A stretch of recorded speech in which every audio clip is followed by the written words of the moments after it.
Hi అండి. 13 morning exam నేను రాశానండి. నాకు గుర్తున్న ప్రశ్నలన్నీ మీకు చెప్పిపోతున్నాను చూడండి. ఫస్ట్ తెలుగండి. మానవ విలువలు విస్తృతం గల పాఠం గురించి అడిగారు. పైన పాఠంలో పాత్రలు, పద్యం ఇచ్చి సరైన ఆర్డర్ అడిగారు. అపరిచిత గద్యం ఒకటి ఇచ్చారు, అందులోని ఒక ప్రశ్న అడిగారు. రథం యొక్క వికృతి, దర్శనం యొక్క పర్యాపదాలు, సంధి పేరిచ్చి తప్పుగా జతపరిచిందాన్ని ఒకటి చెప్పమన్నారు. ఎగ్జాంపుల్ చూడండి. చింతాకు, వృత్తానుప్రాస అలంకారం అడిగారు. స్పర్శాలను ఏంటంటారు అడిగారు. దృశ్య భావ వ్యక్తీకరణ, కర్మ రహిత వాక్యము, సమయం వృధా చేయడం అనేది జాతీయం గురించి, అన్నమయ్య రచనలు ఏటివని అడిగారు. తేనెపట్టు గురించి పొడుపు కథ, ఇంకోటి స్త్రీ గురించి నానర్థాలు, సీతారాములు అనేది వాచకం ఏ వాచకం అని అడిగారు. గుర్రం జాషువా గారి బిరుదులు అవన్నీ ఇచ్చి ఇది ఏ రకమైన ప్రశ్న అని అడిగారు. అంటే సహసంబంధ, అది విలోమ, విమర్శ విలోమ అలాగని అడిగారు. కప్పతల్లి పెళ్లి బాజాలకు అర్థం అడిగారు. ప్రాచీనం యొక్క అర్థం అడిగాడు. నెక్స్ట్ సెకండ్ వన్ సైకాలజీ అయితే అభ్యసన బదలాయింపు సిద్ధాంతాల్లో సరైనది ఏంటని అడిగాడు. అభ్యసన వక్రరేఖలు ఇచ్చారు, అందులో సరికానిది అడిగాడు. పియాజే మూత ప్రచాలక దశ గురించి ఒక అప్లికేషన్ టైప్ ఒకటి అడిగాడు. రూపక ఉపగమన సిద్ధాంతం ఉంటుంది కదా, అందులోని శాస్త్రవేత్తల దేశాలు సరికానిది ఏంటని అడిగాడు. డేజావు, పగటి కళ, అభ్యసనం ఒక నిర్వచనం అడిగాడండి. నెక్స్ట్ డిప్రెషన్ గురించి ఒక క్వశ్చన్ అడిగాడు, అంతే ఏ స్థితిలో ఉంటాడు అతను అనగనేసి. నెక్స్ట్ ఏంటి స్ట్రెస్, ఒత్తిడి గురించి నిర్వచనం అడిగాడండి. పట్టణ వైకల్యాలు ఎవరు చెప్పారని అడిగాడు. ఆర్టీ 2009 విద్యార్థి వయసు ఏ సెక్షన్ ఆధారంగా తీసుకుంటారో అదొకటి. ఐసీటీలో ఒక అబ్జర్వేషన్ అడిగారండి. టేప్ రికార్డ్ ద్వారా ఏ విషయాలు చేయవచ్చును అని ఆప్షన్ 1, 2, 3 అలా ఇచ్చారు, ఏటి సరైనవి అనేసి. స్మృతి సంబంధించినవి అటు కథనాలు ఏర్పట్టనిచ్చి అందులో ఏది కరెక్ట్ అని ఇచ్చారు. స్మృతికి సంబంధించింది అన్ని అప్లికేషన్లోనే ఇచ్చారండి. డాటో అనేది ఏ పరీక్ష రకం అని అడిగాడు. తదాత్మీకరణం ఏ దశలో ఉంటుంది అని అడిగాడు. నెక్స్ట్ ఇంగ్లీష్ వచ్చేసి active voice, passive voice, direct indirect speech, complex sentence గురించి ఒకటి అడిగాడు. కమెండ్గా ఒక కమెండ్ తెలిపే సెంటెన్స్ ఏంటని అడిగాడు. అదే ఆప్షన్స్ ఇంపారిటివ్, ఎక్స్క్లమేటరీ, ఇంట్రోగేటివ్, డిక్లరేటివ్ అని అడిగాడు. టెన్సెస్లో ఒకటి అడిగాడు. ప్రిపోజిషన్ ఇంటుకు సంబంధించింది ఒకటి అడిగాడు. సిమిలీ అదే రూపకం గురించి ఒకటి అడిగాడు. సబ్జెక్ట్ వెర్బ్ దాని మీద, యాంటోనిమ్ సినోనిమ్ మీద ఒకటి ప్యాసేజ్ ఇచ్చి దాని మీద క్వశ్చన్ అడిగాడు.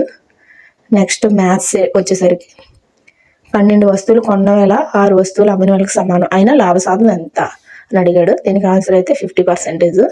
ట్యాన్ గ్రామ్లో ఎన్ని త్రిభుజాలు ఉంటాయి అంటే 5 ఉంటాయని అనుకుంటున్నాను. మీకు తెలిస్తే కామెంట్ చేయండి. నెక్స్ట్ క్వశ్చన్ 4 సంవత్సరాల క్రితం కొడుకు వయసు తండ్రి వయసులో 40%. ప్రస్తుతం తండ్రి వయసు 44 years అయినా ప్రస్తుతం కొడుకు వయస్సు అదొకటి. A/B = 2:3, B/C = 4:5 అయినా A/C ఎంత అని అడిగాడు. ఒక నీరు ట్యాంకు తొట్టు ఉంటుంది కదండి, ఒక నిమిషానికి 60 లీటర్లు నిండితే 108 గడప పరిమాణం గల ఆ తొట్టె నింపుటకు ఎంత సమయం పడుతుంది గంటలో అని అడిగాడు. దశభుజిలో కన్నాల సంఖ్య ఎంత అని అడిగాడు. దానికి ఫార్ములా ఉంటుంది కదండి, n/n-3/2 అని. ఆ ఫార్ములా వేసి చేస్తే వచ్చేస్తుంది. ఆన్సర్ అయితే 35 ఉంది. ప్రశ్నలన్నీ సింపుల్గా ఉన్నట్టు అనిపిస్తున్నాయి, కానీ అది మనం చదివి అనాలిసిస్ చేసుకొని అర్థం చేసుకొని ఉందండి. టైం అయితే ఎలా అప్లికేషన్ టైపు ఇవన్నీ ఇచ్చేసాడు. మనకి చూడడానికి ఇలా ఈజీగా కనిపిస్తుంది, కానీ అవన్నీ అప్లికేషన్ టైప్లో ఏది సరైనది ఏది సరికాంది అన్నీ అలా ఇచ్చేసరికి మనం పెట్టలేకపోతున్నాం టైంకి. నెక్స్ట్ వచ్చేసి x × y = 6, x² y + xy² + x + y = 63 అయితే x² + y² ఎంత అదొకటి. పైథాగరస్ త్రికం కానిది. యూక్లిడ్ సూత్రాలు ఇచ్చాడండి, అందులో కానిది ఏంటని అడిగాడు. బ్లూమ్స్ జ్ఞానాత్మకానికి సంబంధించి అవి ఏటేటి ఉంటాయో అవి అడిగాడు. సమస్య పరిష్కారం పద్ధతి మీద ఒక నిర్వచనం అడిగాడండి. నెక్స్ట్ స్టాటిస్టిక్స్ వచ్చేసరికి అదే ఎగువ అవధి ఎంత అని అడిగాడు. 2 నాణాలు ఎగరవేదిగా ఒక బొమ్మ పడేటకు సంభావిత ఎంత అని అడిగాడు. ఇలాగా ఒక నెక్స్ట్ పెన్ ధర ఎంత, పెన్సిల్ ధర ఎంత, ఆయన ఏది ఎక్కువ ప్రైజా, దేని మీద ఎంత ఎక్కువ ప్రైజ్ అని అడిగాడు. ఒక వ్యక్తి ఇలాగ ఇది కూడికలు లాగలండి, ఇది ఎడిషన్ చేసేస్తే సరిపోద్ది. ఒక వ్యక్తి ఎన్ని పాలు పోసాడు అది అలాగే ఇచ్చాడు. ఎగ్జాక్ట్గా ఎంఎల్ గుర్తులేదు, కానీ ఆ రకంగా ప్రశ్న ఇచ్చాడు.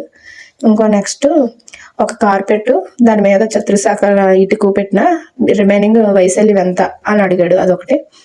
నెక్స్ట్ వచ్చేసరికి ఈవీఎస్ అంటే సైన్స్ సోషల్ అన్నీ కలిపా. తరైన యుద్ధం గురించి అడిగాడండి, సరికాని డేటని. ఒక పిల్లాడు ఆల్కహాల్, పాలు, బంగాళదుంప, కాపర్ సల్ఫేట్ పదార్థాల్లో నిరూపించే పరీక్షలు ఏంటని అడిగారు. ఆప్షన్లో ప్రోటీన్ పరీక్ష, కార్బోహైడ్రేట్ పరీక్ష, CO2 విడుదల అని ఇచ్చాడు. ఏ బి సరైనది, ఏసీ సరైనది అలా ఇచ్చాడండి.